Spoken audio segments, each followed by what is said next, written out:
guys, ayan. Medyo nagpapanik-panik ako dito.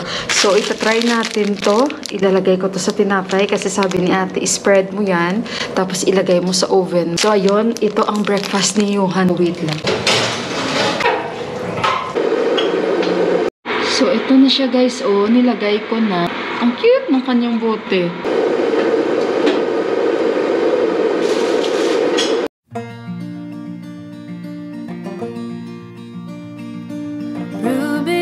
Morning po. So, how is the taste, anak?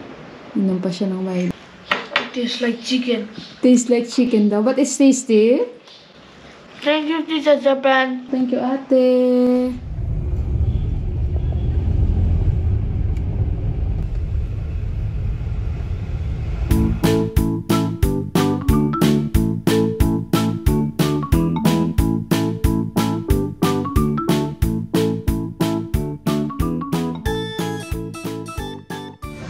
So guys, nakabili na kami. Oh, ayan na oh. Ayan. Nandito kami sa KFC. Kain muna kami guys kasi snacks time. So, si Juan, nag-take away na lang kami. Ayan. So, kain muna kami dito. And, ayun, mamaya, balikan ko kayo guys.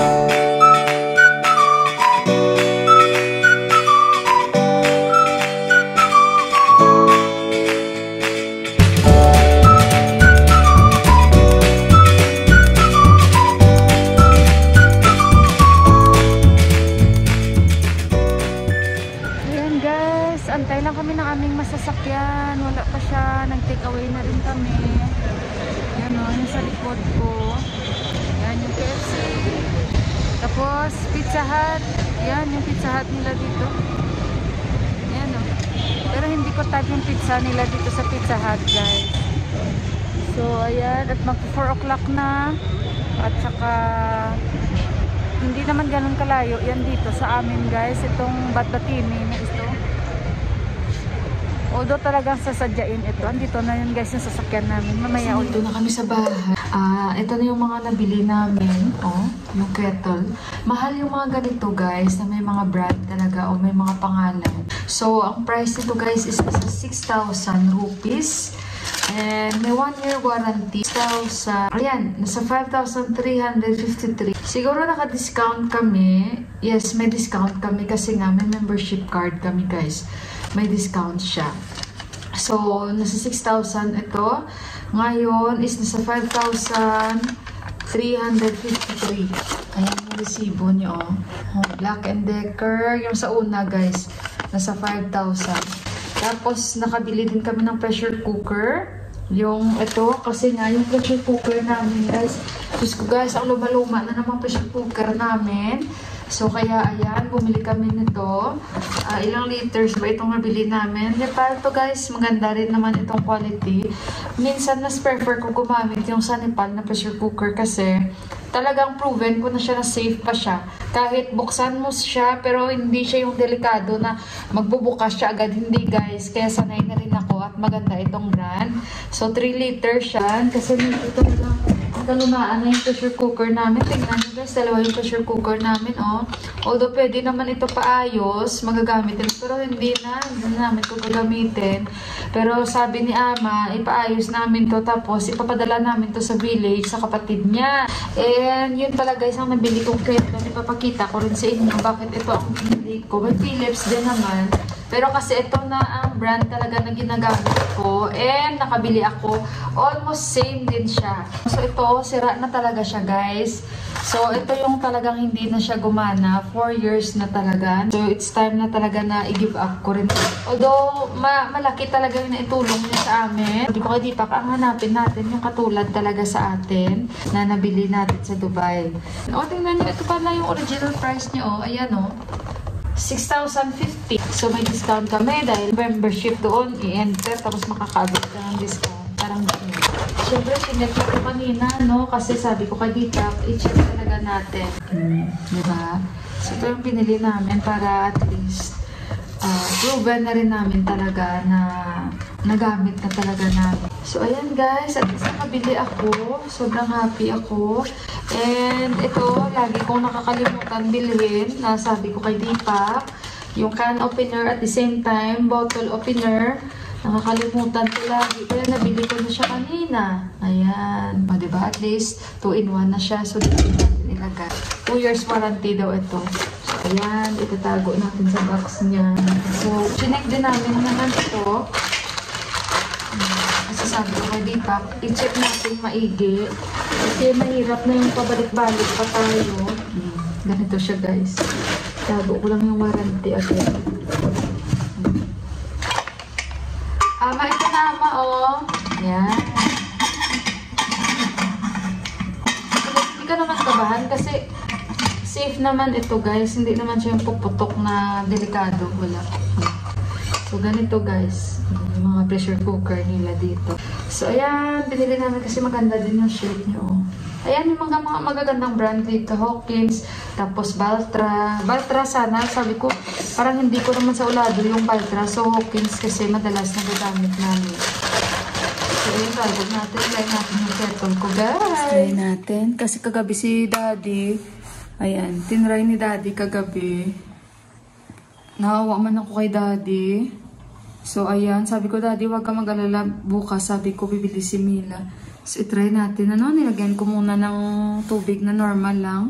Yung, I mean to say, yung hindi malinis na tubig namin dito sa faucet. Hindi yung iniinom namin.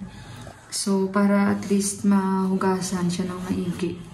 Yung makuluan lang yung bakterya niya. Ayan. So, ayan guys, umiinit na siya. Hindi kagaya yung akin na pag inon mo, nagsasound siya ng ganun. Ito wala. Siguro dahil bago. So, ayan guys. Okay na siya. At pinalitan ko na siya ng tubig.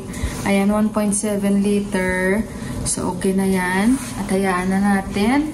So, para mamaya, at least, at sabihan ko na lang si Buwan na huwag niyang palampasin hanggang dyan lang yung tubig kasi baka pag sobrang puno, alam nyo na, ma-overload siya. So, ayan. Thank you, Lord. May bago na naman kaming mapapag-initan ng aming tubig. Thank you talaga, Lord. Ayan. Kakatapos ko lang dito maglinis. Ayan, alas 9 na dito. Oh, yan, gamit na namin. Alam nyo, si Buwa sobrang happy niya. As in, same talaga yung nabili ko, guys. Kasi nga sabi ko, sana makabili ako nung same na yung dinala ko galing Dubai. So, mabuti na lang, guys, mayroon silang ganito. Ang akala ko, hindi ko makikita yung ganun. Kasi nga, proven na namin to na brand. So, kaya ito pa rin yung binili ko. And, ayun. Oh, tingnan nyo, oh. Yung box. Tapos, yung mga condiments, hindi ko pa nakuha. Kasi nga, nakain rin yun.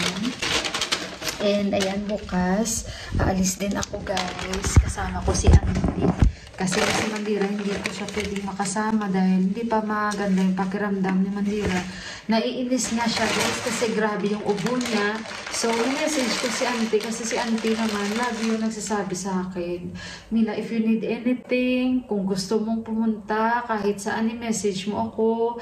Dahil si Auntie, expert din sa pagdadrive ng scooter. So, sabi naman ni Mandira kanina, Ate Mila, kung okay lang ang pakiramdam ko, sasamahan kita kasi bukas, guys, pupunta ako sa dentista dahil papakuha ko na nga yung braces ko. And kasi magti 3 years na siya. Medyo okay na ito, guys. So, sabi naman ng ortho sa akin, kung time na gusto mo na ipakuha, kung okay na feeling mo and happy ka na, it's up to you. So, ayun, bukas pupunta ako doon at ipakuha ako and magpa-cleaning ako. Alam nyo, guys, sobrang busog ko kasi may natira akong ulo na isda. So, ininit ko yun at yun ang inulam namin na yun. Diyan na kayo, guys, nagnihinay lang ako. Siyempre, tulog na si Buwan. Nakakaya naman na tulog na siya at magsisigaw ako dito sa kusina. O, alam naman ni Buwan na nag-vlog ako. Pero ilagay ko naman yun sa tama, di ba, guys? Yung pagsasalita sa araw-araw dito. Kasi time na ng pagpapahinga ng matanda kasi mga kayo nagigising. So, ayun. At malinis na yung kusina. O, di ba? And yung gatas ko, Ayan, kailangan kong inumin. At saka, yung mga box bukas ko na siguro ito ano yun guys, iti-display or ilalagay dyan sa taas. Ayan, bukas na mag-ayos ako dito. So, ayun guys, sandali muna. Tatabi ko muna ito. Ang mga box bukas ko na ito ayusin. Kasi, kailangan ko munang mag-ano guys, magpahinga-hinga na rin. And CD pack. Maaga sa ipak bukas, alis 4 AM daw, magigising na siya. Ang trabaho niya hanggang alas 2 ng umaga. Sabi ko, be, kulang ka ng tulog. Sabi ko, ano ba naman kasi yung oras ng trabaho mo? Sabi ko, kako, hindi maganda kasi, syempre yung oras ba guys, kaya sabi ko sa kanya, hindi maganda yung yung oras ng trabaho. Pero pangit man, pero wala tayong magagawa.